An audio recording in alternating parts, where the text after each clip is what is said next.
Je m'appelle Vicky Sabourin, je suis un artiste en art visuel.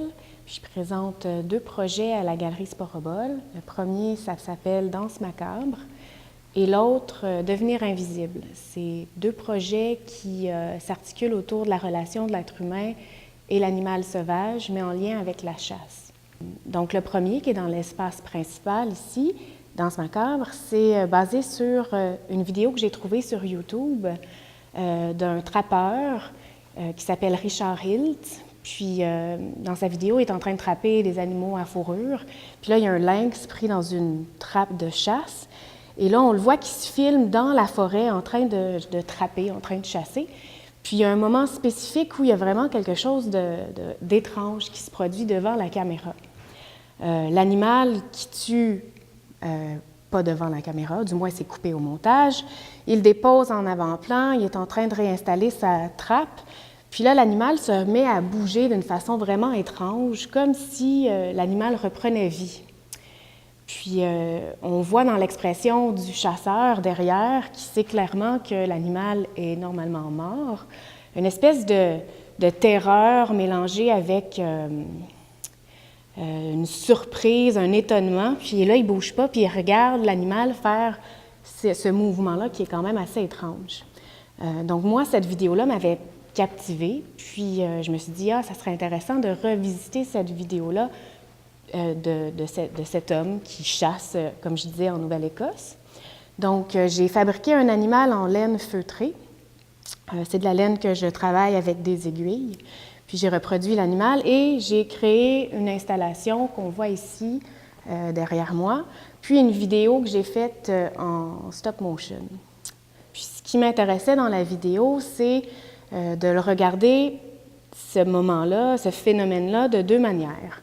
On peut l'analyser d'une façon plus rationnelle ou scientifique, puis se dire que, bon, l'animal est décédé, qu'il y avait encore une sorte de décharge électrique dans les muscles, dans les tendons, puis c'est ce qui crée le mouvement post-mortem.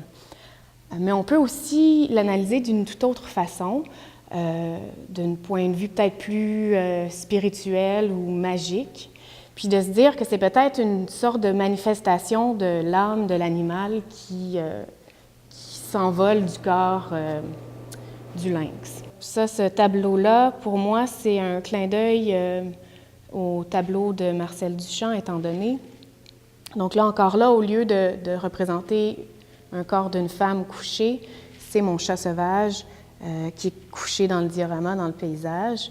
Puis là, on voit qu'il s'articule, le mouvement est quand même saccadé, ce qui nous rappelle ou ce qui met en évidence le stop motion, mais qui se rapproche aussi de l'espèce de danse étrange que faisait le chat sauvage dans la vidéo d'origine. Mon intérêt n'est pas de reproduire de manière intégrale la vidéo de départ. Je travaille souvent par accumulation de strates d'histoire, de ma propre relation à la nature, au paysage, à l'animal. Donc c'est ça. Cette vidéo-là était importante, mais ça se trouvait à être le point de départ pour le projet.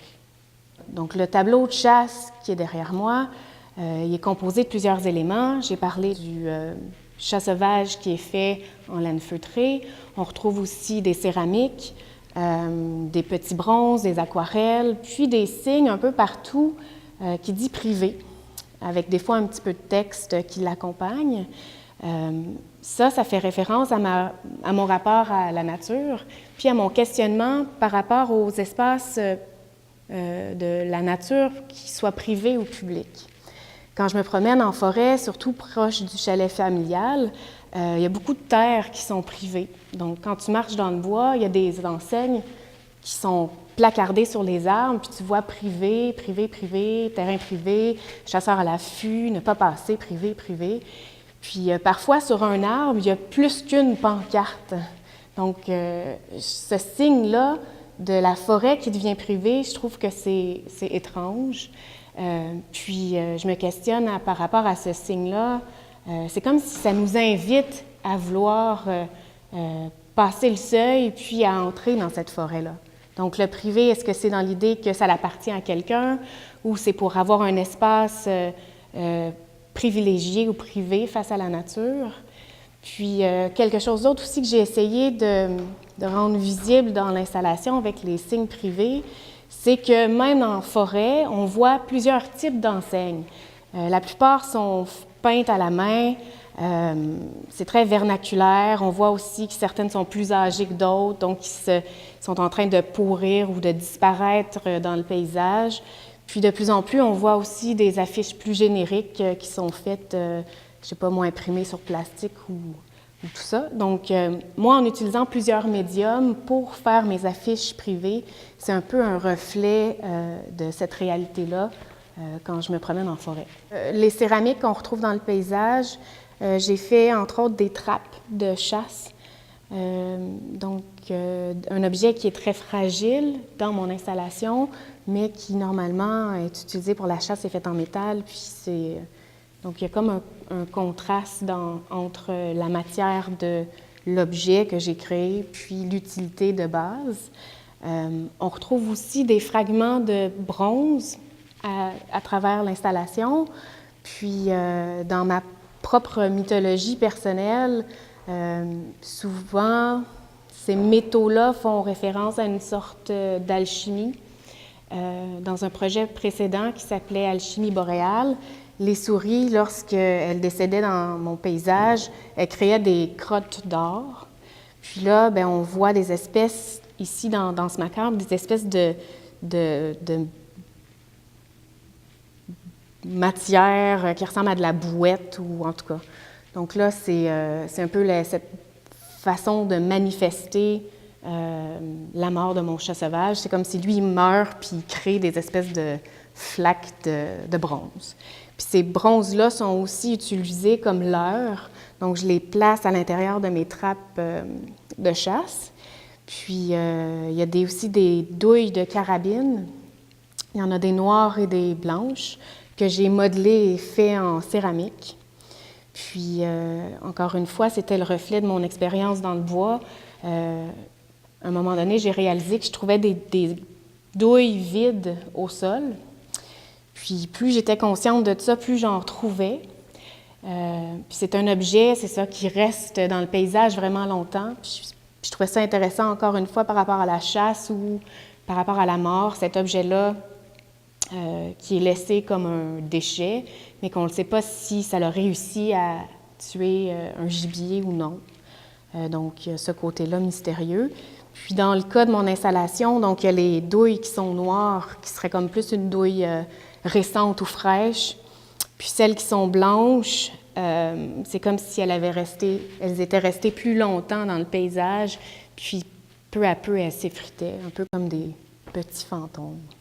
Donc, l'idée de l'objet de céramique qui devient presque comme un bijou, mais un bijou avec un aspect plus sombre, une espèce de bijou funeste, la trappe ou la cartouche de carabine. Puis, on retrouve aussi une grande photographie qui est imprimée sur un plexiglas en transparence. C'est une photo d'herbe. Le projet, je l'ai réalisé en partie lors d'une résidence au Banff Center. Puis, donc, c'est une photo que j'avais prise là-bas, des herbes à Banff. Puis, c'est imprimé sur un plexiglas assez épais qui se tient comme une fenêtre dans mon paysage. L'effet de transparence est assez intéressant, mais aussi ce panneau-là, ça nous renvoie un peu comme au médium ancien qui était la photographie sur verre. Donc, quand on regarde l'image, il y a toujours ce basculement-là entre l'image positive ou en négatif.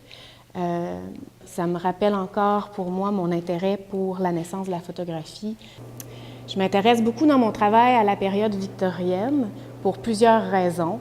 On le voit dans mon intérêt pour le diorama, dans mon intérêt aussi pour le tableau vivant quand je fais des performances.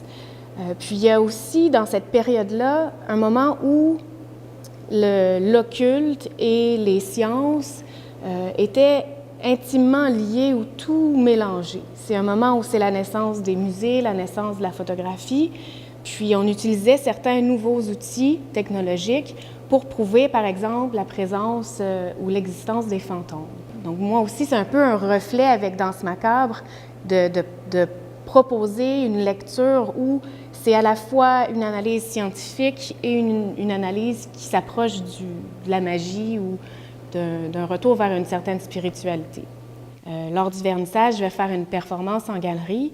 J'en fais 2, dans le fond, un pour chacun des projets. Donc, il y en aura une qui va se dérouler ici avec le chat sauvage, où je vais interagir avec le chat sauvage, puis en l'articulant, je vais essayer de recréer un peu le mouvement que je reproduis, qu'on voyait dans la vidéo. Alors, bienvenue dans mon salon.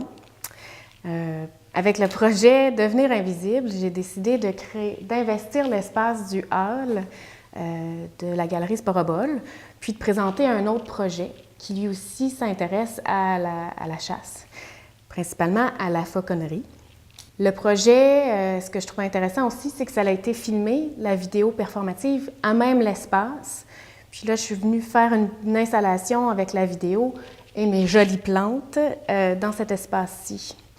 Devenir invisible, c'est en lisant un livre sur la fauconnerie que je suis tombée sur un fragment qui disait que pour réussir à apprivoiser le faucon ou tout autre oiseau de proie, le fauconnier doit devenir invisible parce que l'oiseau est terrorisé puis est terrifié, il a peur de l'être humain. Le fauconnier doit devenir complètement invisible puis petit à petit laisser l'oiseau s'habituer à la présence de l'autre. Pendant la performance lors du vernissage, je serai comme perchée avec mon faucon à observer les gens qui vont arriver pour venir voir le vernissage.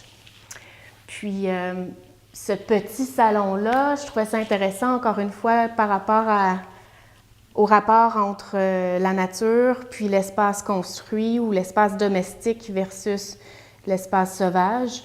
Donc, il y a une photographie au mur qui est la même que mon grand panneau de plexiglas.